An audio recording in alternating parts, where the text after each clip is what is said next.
Happy Sunday, everyone. If you are the parent or the grandparent or somehow connected to a young man who's a member of the Church of Jesus Christ of Latter-day Saints, I want to talk to you as a fellow dad of a son who is in this program. I feel like our boys have become a bit lost. And we could say this of all youth. There's problems affecting all youth generally, but I want to focus on the boys in particular for reasons that I'll mention a little bit later, why I think boys and men are struggling more particularly in today's day and age. But the context of this is to talk about the youth program and how well it is or is not serving our boys, especially as you know, growing up myself in the church. We did Boy Scouts of America. We went through the scouting programs. It was deeply integrated with the church. It was a big partnership, right? So for many of us growing up in the church, it was a big part of our childhood. Let's first review. Here's a video clip from a news agency talking about the history of scouting and its relationship later with the church. They really focused on civic engagement. They did this through a lot of outdoor programs and educational programs, really focused on raising young men to be upright citizens. As the organization grew, so did the programs and opportunities the Boy Scouts offered. In 1967, about 6 million boys were enrolled in Boy Scouts. The Boy Scouts essentially became this pillar of American society, and they formed a lot of relationships with business groups, with civic groups. While girls have been accepted into some scouting programs as early as 1969, the Boy Scouts prohibited girls and openly gay boys from joining the main scouting program. So when we get to the start of the 21st century, we started to have a lot of these membership controversies with the Scouts. They wanted to be able to dictate who would be able to come into the Scouts and who would be able to call themselves a Scout. The group successfully defended its prohibition on gay members before the U.S. Supreme Court in 2000. But membership started to decline as boys began to look elsewhere for extracurricular activities. You had more sporting activities. You also had parents that were more busy. There was really much more competition for the Boy Scouts to try and get folks to get involved. The Boy Scouts leadership voted to allow gay youth to become scouts in 2013 and to allow gay adults to serve as volunteers in 2015. The group voted to allow transgender boys, then to allow girls in 2017. Despite opening its membership to more kids, the Boy Scouts took a major hit at the end of 2019 when the Mormon Church cut ties with the organization, effectively withdrawing 400,000 boys from scouting. When the LDS Church announced that they were going to be ending their partnership with the Boy Scouts, they didn't explicitly say that the changes the Scouts were making was the reason why, but there was some tension there. So as is well documented, and we know very well, throughout the 2010s, there were a lot of transformative changes as the woke mind virus was spreading through all of society's major institutions, including the Boy Scouts. And they're kind of, let's do girls, let's do trans, let's do gay, let's do all the things and be all the things to all the people. And those changes were perhaps incompatible with the church's values. And here's President Packer at the time basically confirming that. They brought the girls into the Boy Scout program, and it got so confusing that we just felt that the direction they were going, that's why I say they left us in that sense. They were moving in a direction that we didn't feel was safe and the direction that we wanted for our youth. So the split happened January 1st, 2020, right before COVID hits. And the impetus may have been this social stuff, the, boys and girls together, or gay boys and gay leaders and all of that stuff, an institution, the Boy Scouts of America, whose kind of core values were changing and creating a gap, a chasm between its values and that of those of the church. But, I had other objections and concerns apart from all of that to the Boy Scouts. I was, never, and whether at the time or later, this massive fan. But I'm not going to get into those objections now. Those are not quite relevant, only to say that I was not like, my position isn't, we need to bring back Boy Scouts and we need to, bring back the good old days, like when I grew up in scouting. Now, I will say, despite reservations and criticisms that I have about the way the program was structured, the way it was, managed, the way it was integrated with the church, all that kind of stuff, which, again, isn't the point of today's music, I have a lot of appreciation for what scouting offered me. My dad in particular was a scoutmaster while myself, as the oldest of four boys, and then all my three brothers were coming up through the program, getting our Eagle Scouts, planning, he planned great activities and campouts and, working through the merit badges and was a very involved leader trying to create a great program. And there was a lot of benefits to that, and things that, little Connor, who was a runt and, very tiny, and I was a late bloomer and I was weak. I was more of like a nerd, computer nerd kind of kid than anything active or sporty or adventurous, right? So kind of getting me out of my shell, challenging me to go, rappelling or canoeing or all these, big things. There were a lot of benefits, right? That's the point that I want to convey. But there were a lot of downsides, including for the reasons that President Packer was mentioning. When the church announced the separation early on, before the final separation occurred, they said in their statement, "The church continues to look for ways to meet the spiritual, physical, emotional, and intellectual needs of young men around the world. The current decision is consistent with those efforts."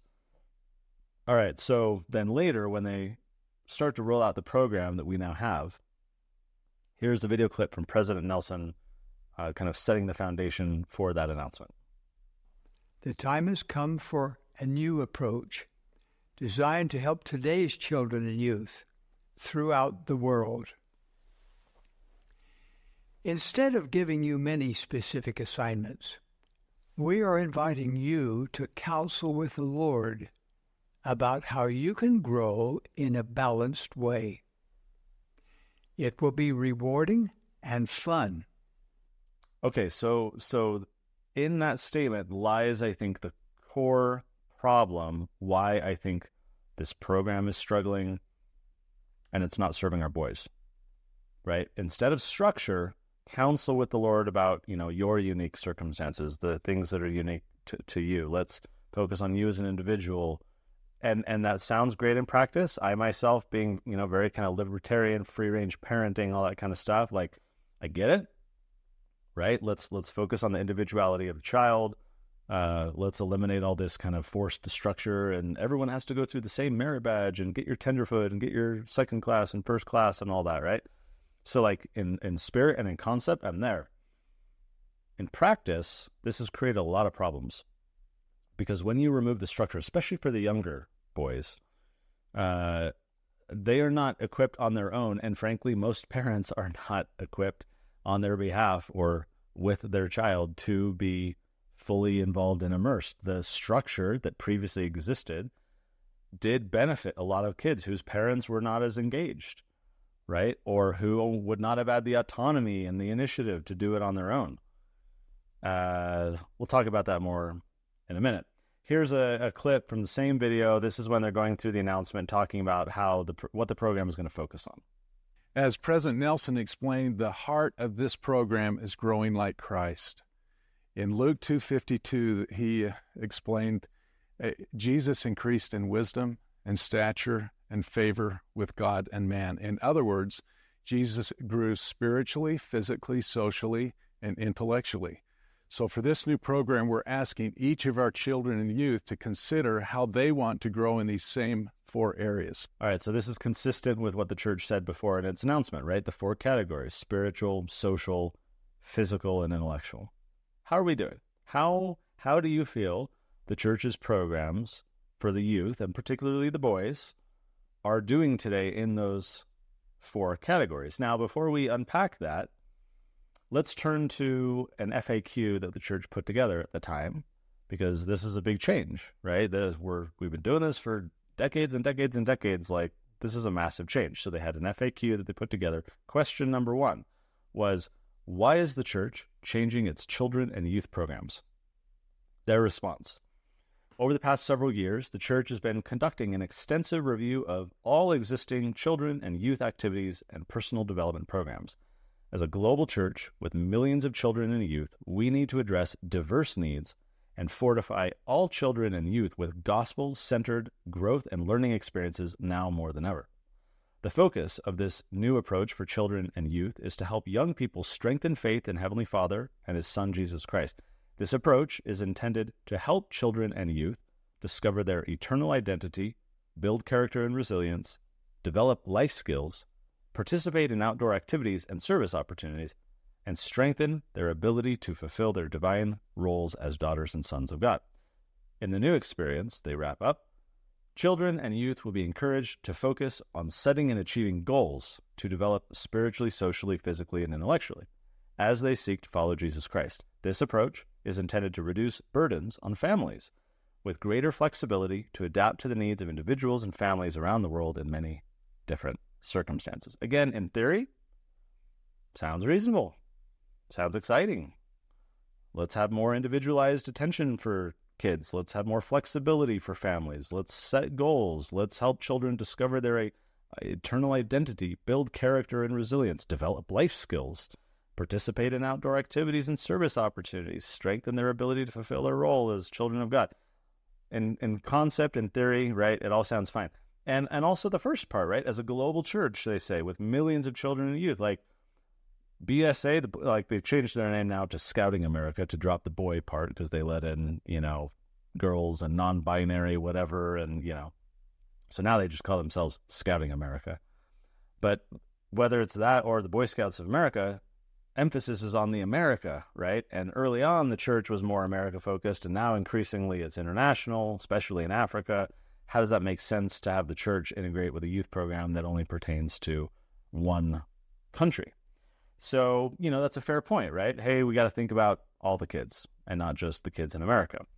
I think because one of the focuses was to strengthen faith in Heavenly Father and His Son, Jesus Christ, that it's fair to leave an organization, to drop a partnership that has contradictory values, right? So it's not mine is not an indictment of you should have stayed with the Boy Scouts of America. No, it's more of an indictment or a question of like, how well is the current program serving our youth and in particular our boys?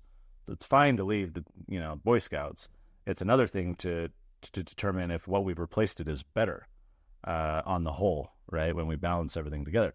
And then, they say children and youth will be encouraged to focus on setting and achieving goals to develop spiritually, socially, physically, and intellectually. So if you have a young man in your life and you don't know the answer to the question I'm about to ask you, I would encourage you to find out the answer. And the question is, when was the last time there was any serious discussion in your son's quorum, priesthood quorum, about setting and achieving goals? I asked my son this morning, he is 15, he's in the teacher's quorum, and he could not remember. I pressed. He could not remember the last time there was any mention about goals.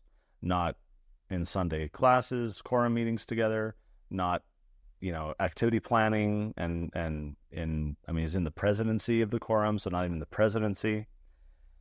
And so that to me is the linchpin. Now, you could say, Connor, yours is one story, it's an anecdote, and admittedly it is. But I've had conversations around this topic over the past couple of years with a number of people who, for the most part, I would say the vast majority, share my observations and their sons experience similar things of just kind of an organizational apathy as it pertains to this core goal-setting function that all of this new program supposedly centers around.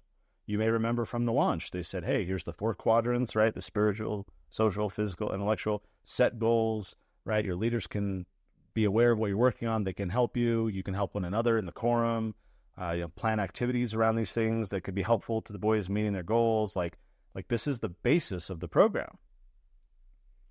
And not only from my anecdotal experience with my son, but looking out across, a whole bunch of other families, wards that I've talked to people about, there seems to be a common thread, and that is this kind of inaction when it comes to this goal aspect. Of course, a big part of Boy Scouts was the outdoor adventurism, the campouts. Right, here's a clip. This is from the Instagram channel of the Young Men's General Young Men's Presidency, which I've been critical of in a past musing, because you've got these like old dudes trying to look all like hip to the young boys, and like I just don't think that's ultimately like a good call. But here's from the Instagram channel. This is a member of like their advisory council talking about camping under the new system. Hello, I'm Peter Vidmar of the General Young Men's Advisory Council, and people sometimes ask, why don't we go camping anymore? Well, you should. You should go camping. We want you to go outside. We want you to go out with your fellow quorum members and your leaders and disconnect from your devices and your video games and take that time to do hard things and to let the Spirit testify to you what you need to do in your life. Sometimes it's the best place to get answers is out in the wilderness. Okay, so they said this in the FAQ at the beginning, right? Outdoor activities, go camping. Here's this guy confirming, go camping, right? Saying that you should, except the structure is gone, the cadence is gone, and there's no support system. So sure, go camping, but there's no kind of expectation or cadence of like, hey, we're going to do monthly campouts, like under Boy Scouts, or where summer camp is like this organized set of challenging activities and team building and very intentional things. Now it's just like, let's go hang out and, play and have we'll do this activity and that, but like it's more just like a little summer camp vacation as opposed to like, something more significant. Removing the structure as they did right around the time of the ministering changes, same thing, right?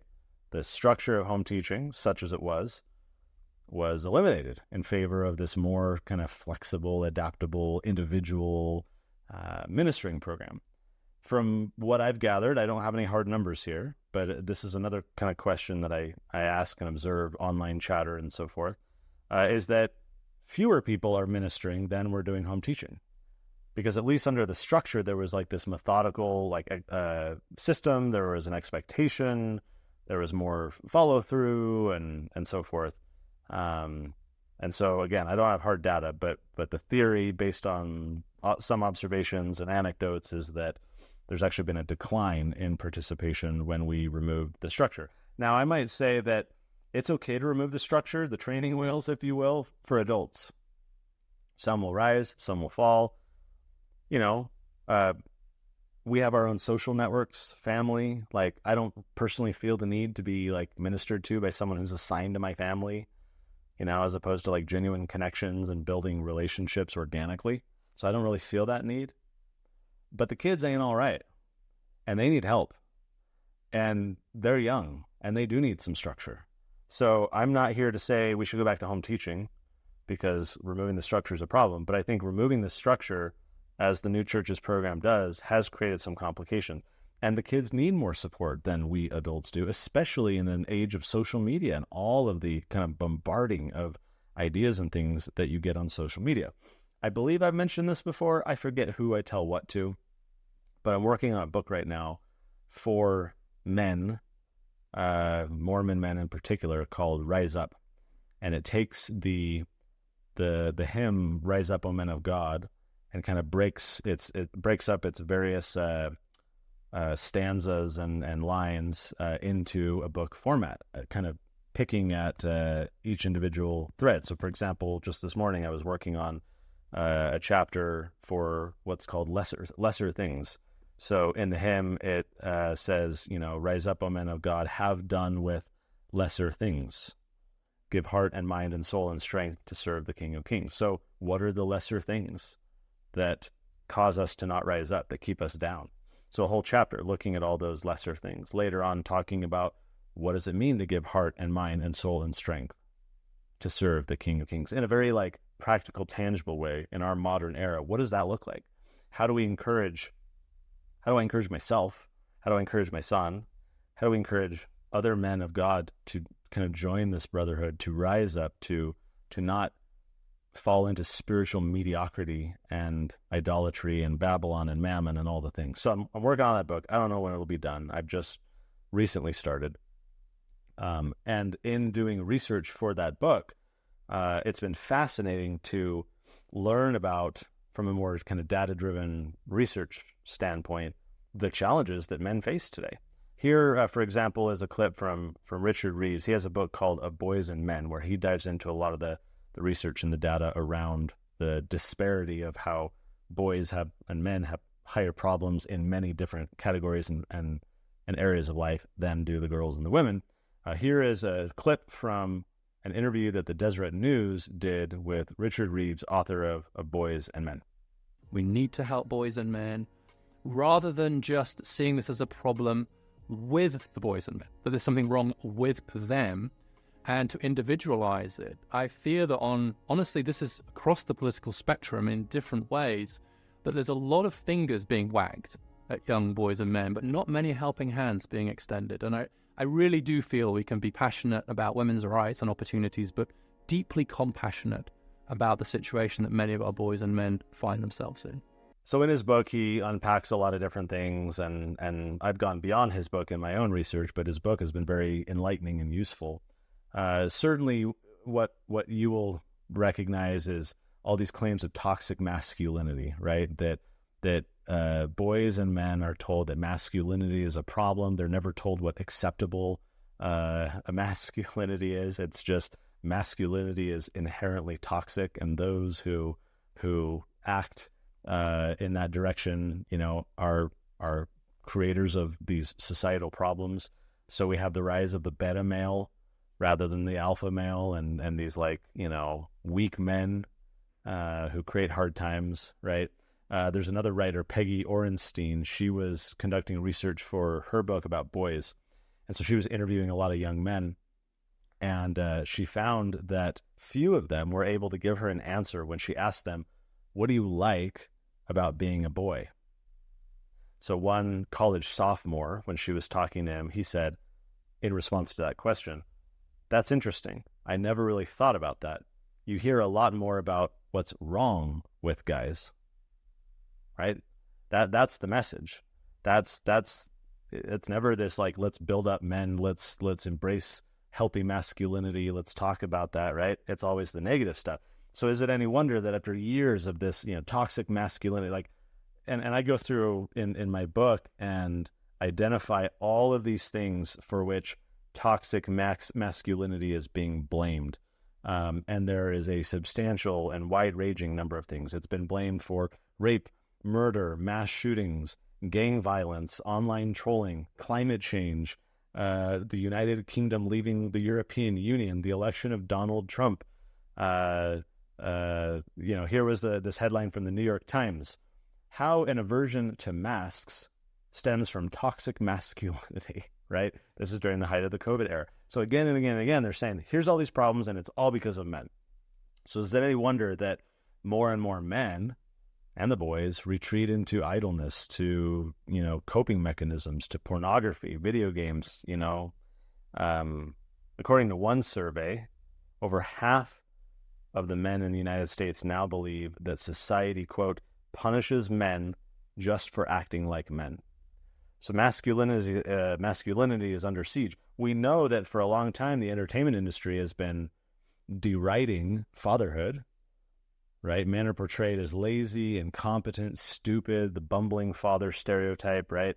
But there's so many other problems. Think of this. In 1960, 17.5% of children, so about 18% of children, lived apart from their fathers.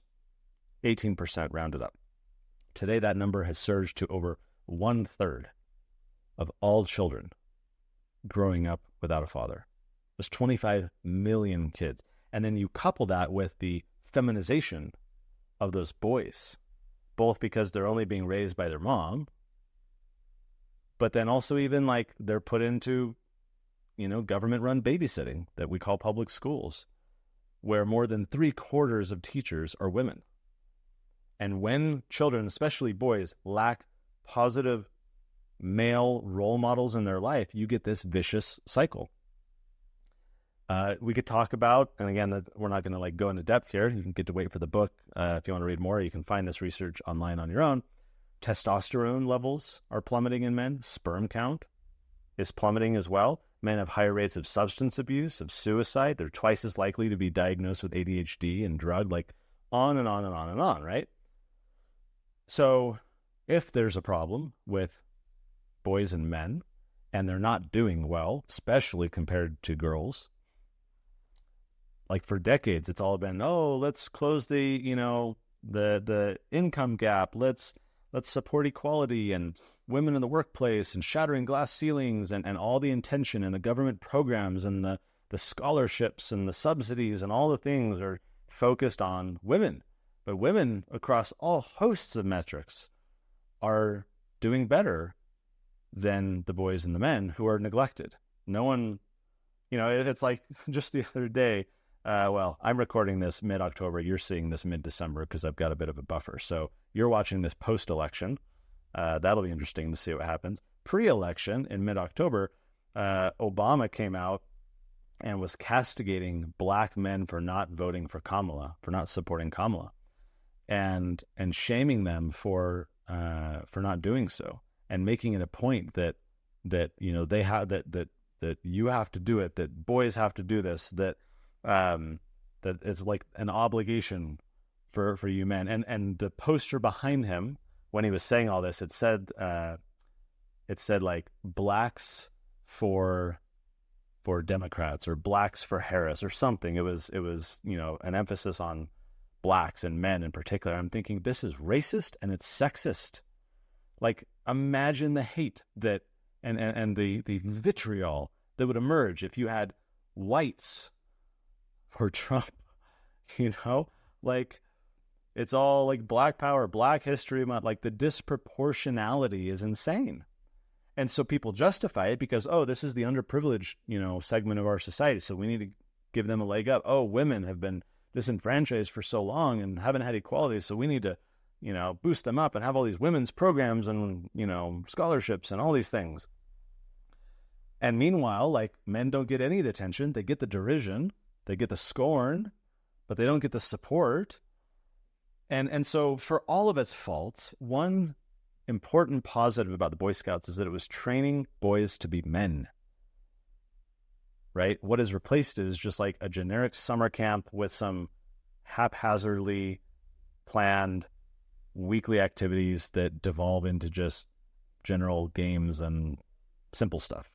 No intentionality, no goal-oriented focus, just mediocrity, And so some of the benefits, although I had my problems with like the formality and the structure, but like I can't dispute that there were benefits for that structure for boys. For myself, it's like, hey, here's this clear path of expectation. Here's these things that you got to do, these specific goals and commitments to achieve.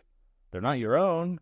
You're not sitting there being like, gee, I want to learn how to tie knots, right? Or like, I want to learn how to sleep overnight in the wilderness. But the exposure to all of those different things was healthy, was important. I never would have set some of those goals, but also I would have never set some of those goals. And so I never would have gotten to experience those things. And when you're young at that age, you don't have the awareness of the world or yourself to know what specific goals you want. It's more about exposure, as we parents all know. If we let our kids fully decide these things, there's just a lack of experience that means that the goals are going to be inadequate and ineffective. And so there does have to be some level of support structure around the child, from parents, from child. Again, this is like home-centered, church-supported, right? I'm not saying the church ought to bear the brunt here. Ultimately, all of this is a family and a parental obligation. But if we are going to have church-supported programs, where's the support? Where is it? Do you feel like, and again, this is not a church-wide condemnation. Some words are going to be better than others. It's highly leader-dependent. For my dad, he was like, I'm going all in to be the Scoutmaster, and I'm going to make this like grade A program. And then in other words, it'd be very sloppy and lazy. So, right, it is leader-dependent. But there was at least a system, a structure that someone could just kind of come in and get going, and we've taken that away.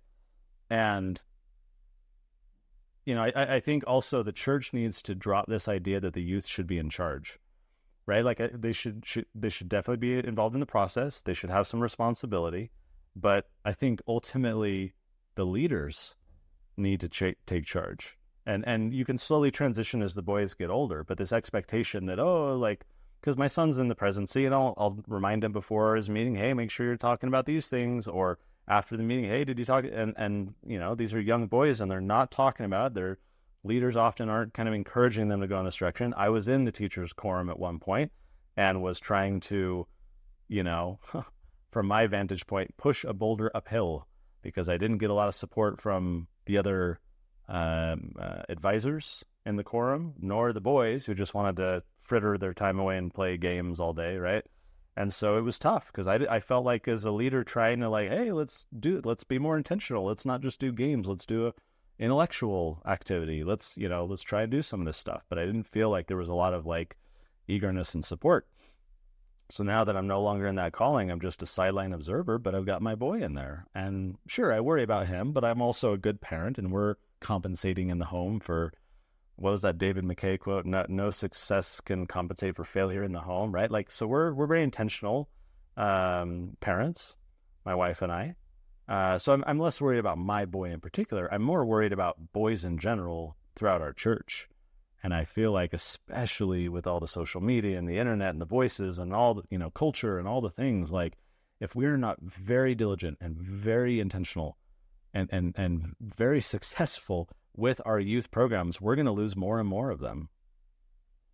And then everyone's going to wonder, gee, why are so many leaving the church? Or why don't they have testimonies? Or why are they ineffective and they're living in their parents' basements and they're coming home from their missions early and they, have all these problems?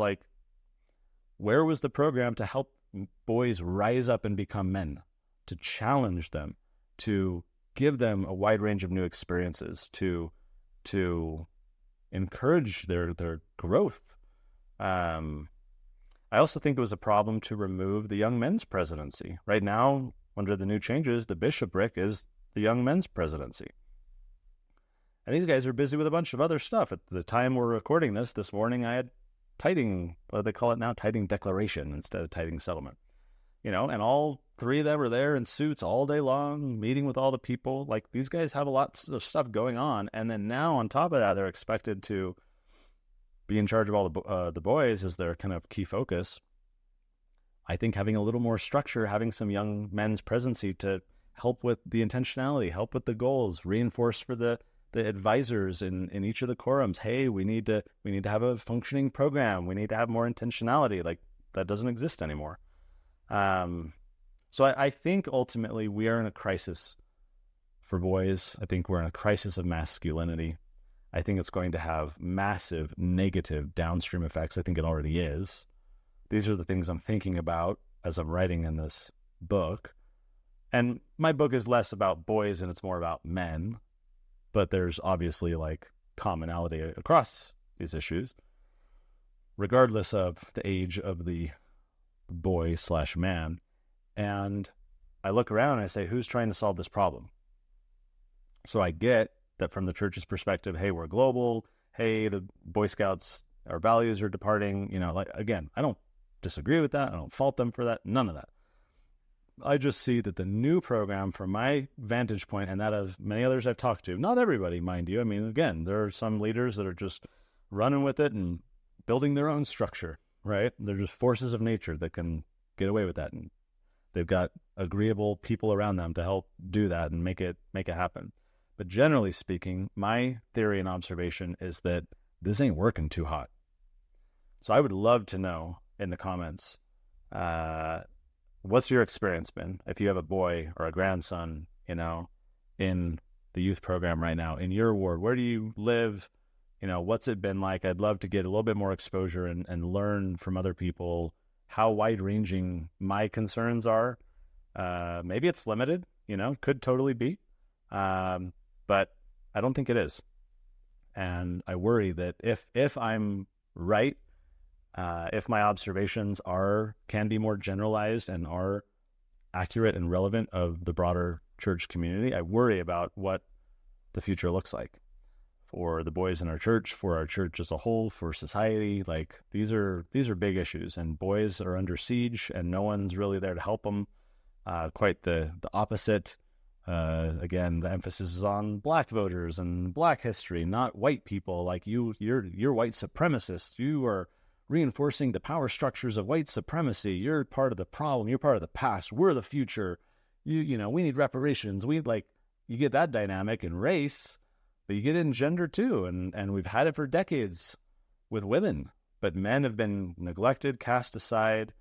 And it's not enough to say, well, we're in a patriarchal society and men have had the advantage for so long, so who cares about them? Like, I'm sorry, but it's a completely dysfunctional society if we have a breakdown of masculinity and male leadership and male competence and male engagement and physical and mental health of our boys and our men. And I think as a society, we have to have some very tough conversations about masculinity and stop denigrating it. Stop rejecting it, stop attacking it, stop branding everything you don't like as inherently part of masculinity being the problem. But I don't see that stopping anytime soon, barring a massive cultural shift, which makes me concerned. So fine, culture is whatever culture is. Let's fortify within the stakes of Zion this robust program that can help our boys become men, learn healthy masculinity, become men of God.